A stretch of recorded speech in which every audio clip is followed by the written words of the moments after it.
Bon!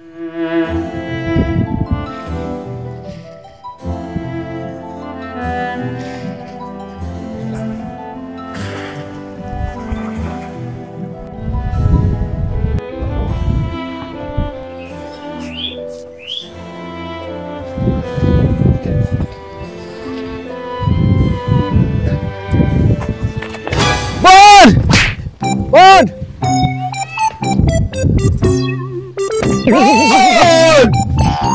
Bon! Bon! Bon! Bon! Bon! Bon! Bon! Bon! Ayi Nazri. Ayi, saya tahu. Ayi Nazri. Ayi follow Ayi, Bon. ya, saya tahu. Bon, Aha. Bon buat apa kat sini, Bon? Bon saja healing-healing. Nak membuang rasa sedih. Lagipun maklum sajalah, sejak akhir ni banyak kita ni dikenakan cukai. Oh, ya ke? Sekarang ni susah Ayi. Hidup rasa tekanan tau. Oh, ya ke? Yelah. Barang-barang naik. Barang-barang kat kedai makan tinggi-tinggi belaka semua harga. Yelah, Bon. Air, teh ais pun dah berapa ringgit sekarang. Oh.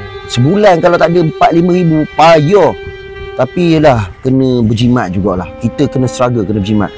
Maksudnya, kena buat kerja banyak lah kan. Yelah, betul lah tu, Bon. Yelah, patutlah Ayi nampak Bon sedih je. Kenapa nak buat ni yang boring je?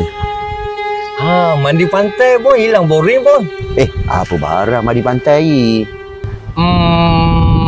Kalau tak mandi laut,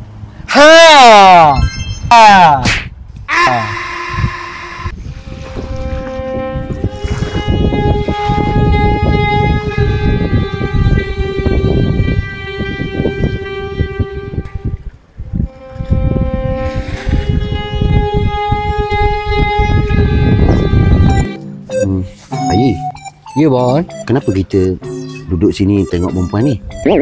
Sebab Ayi suka tengok dia, Bon. Tiba-tiba dia ada sini. Siapa perempuan ni? Ayi pun tak tahu siapa, Bon.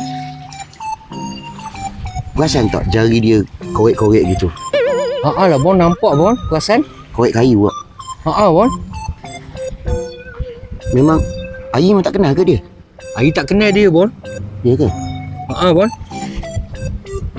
Dia tengah kecewa ni. Mungkin lah, Bon.